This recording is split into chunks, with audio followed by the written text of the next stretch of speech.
All right, another Hollywood.com podcast, the lighter version of what we do on Spill.com. Now, how are the Hollywood.com people, how is that audience receptive to what we've been doing? I think a lot of them are from Spill.com, so it's okay. Okay. So can we be dirty then? No, we still can't do that. No. Man. We can be nasty, but we can't be dirty. All right, you know what? That's my cue. You guys have a great night. You can stay here and be nasty together, and I'm going to be out in my car. I'm nasty. Mr. Coleman, if you're nasty. No, it's, man, you Mr. know. Coleman. Mr. Coleman. I feel like when you say something like that, the backup singers need to come out. Mr. Coleman. Someone will edit it into a music video at some point, I am sure. That's true. Man, what is going on with your neighbors? Are they either building a back porch or they have a disco? Yeah, in their living what room? is Noah and his wife doing down there? Apparently building an ark, you know. And they got like two chimps down there with them doing that shit too. No, I don't know. At first I thought she was like beating on the floor, like, you know, shut the fuck up. Hold on, let me see. Oh no, she. Oh, Maybe they're playing DDR or something.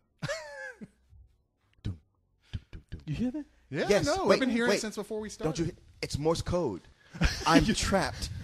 Please Help me. SOS. I SOS. think maybe it's the security guards in the movie you saw tonight following you here. is You know it what? is. Thank you. Those That's guys because, sounded like they were like Klingon guards. oh man, people, we're gonna talk about. You know, every week we're trying to pull up a subject now of something that we went through, and we went through some crazy shit tonight. We saw year one.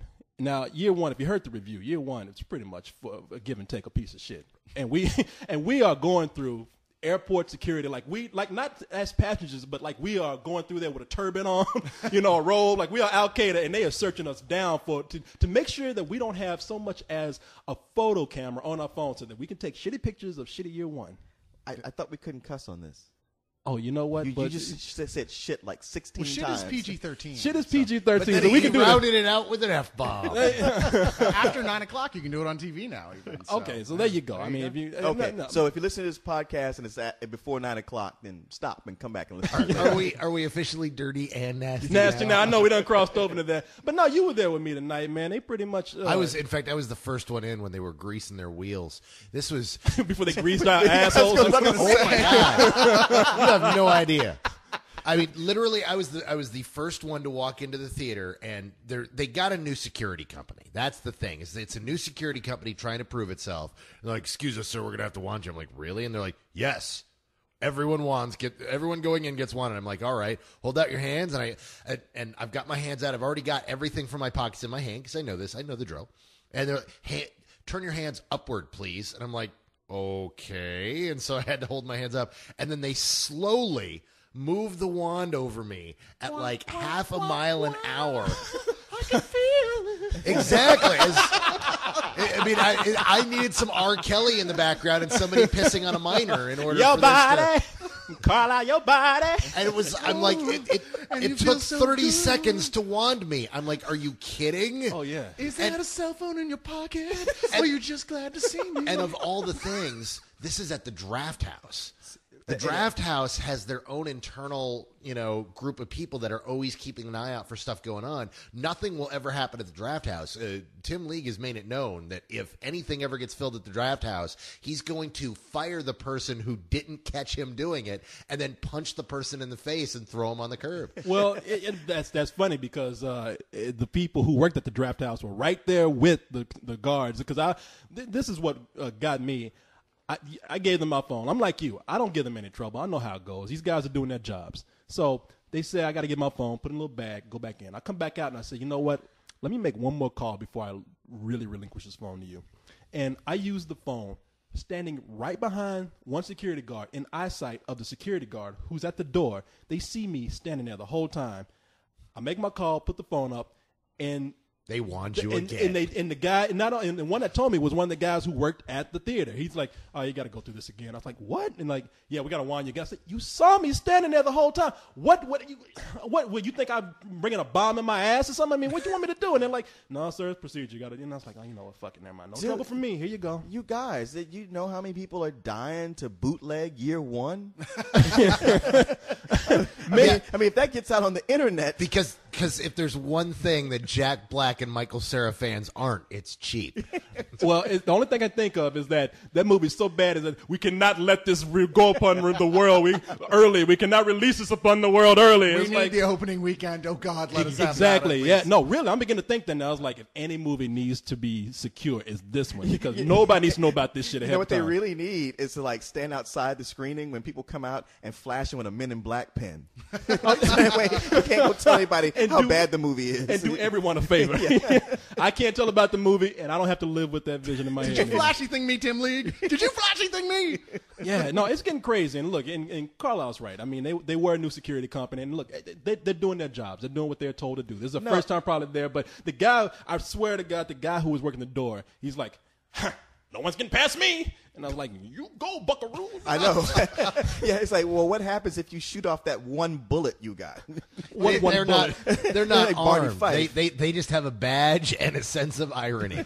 So, Observe and report. What company was this from? This film? It looked like Securitas. No. the I film mean, itself. the production Oh, company. it It was Columbia Pictures. Because they would Sony. be the ones who hired the security people, Sony not hired the them. theater usually. So you're like, wow, is that going to happen at all their films now? Is that? I mean, who knows? And it happens in spurts. It happens in patterns. Either they get a new company or they get a new staff of people who come in because there's enough people now. And look, everybody who goes to spill.com knows about Sean the camera phone cop now. Sure. Well, I was going to say, like most of the security from the movies we've been going to for years, we go out and have barbecue with now. Exactly. you know? Yeah. They don't even search us. We walk in with a rocket launcher. And Well, never know. you know what's funny? This happened a week after there was that whole drunk security guard thing at another theater. What? There was a Oh, I drunk didn't know security about guard? that. Oh, there was this.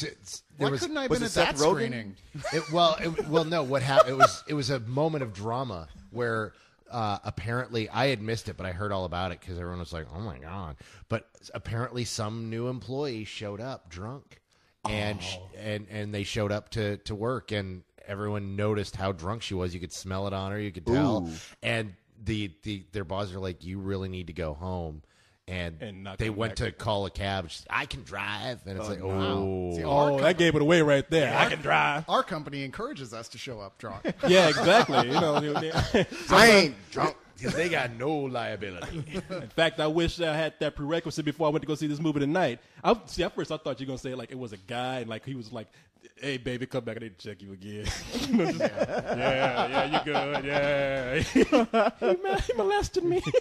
What? Bitch, I was doing my job. Actually, it's me. I come in and talk to Leon. He molested me with his flashlight. No. If there's some kind of security guard, like, molesting girls, I'm gonna look to you and go like, dude, you got those fake glasses on, don't you? Oh, for people on Hollywood.com, if you wonder what we're talking about, the story's been known on Spill. I used to be a security guard, and I shouldn't even be this way. I'm so elitist. I was so embarrassed by the job because we did a show at that time. Yeah, everybody knew us. Otherwise, I wouldn't have worried So we about were it. famous, but here was the famous Mr. Corey Coleman working security. Everybody knows me. Famous cable access star. Enough for everybody Corey know me in Coleman. Austin, and sure enough, the first night I'm doing that job, I'm doing it over at Motorola. Somebody's in the hallway, and they're like, "Hey, aren't you that guy that did that?" Nope.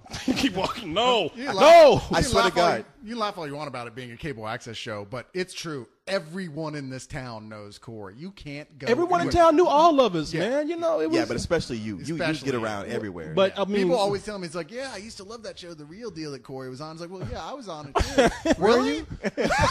But I swear to God, when I saw The Wrestler, that scene with him in the supermarket, I thought of you immediately. There's a scene in The Wrestler where Mickey Rourke is working behind the meat counter at a grocery store, and this guy comes up because Mickey Rourke is a famous wrestler. He's just not rich or anything. And one of the guys is buying meat is like, "Hey, don't I know you? Aren't you the Ram?" And he's like, "Nah, that's not me." "No, I do know you." "No, that's not me." And he puts his hand on that meat slicer. He's like, "No, I know you. God damn it, that's not." Oh!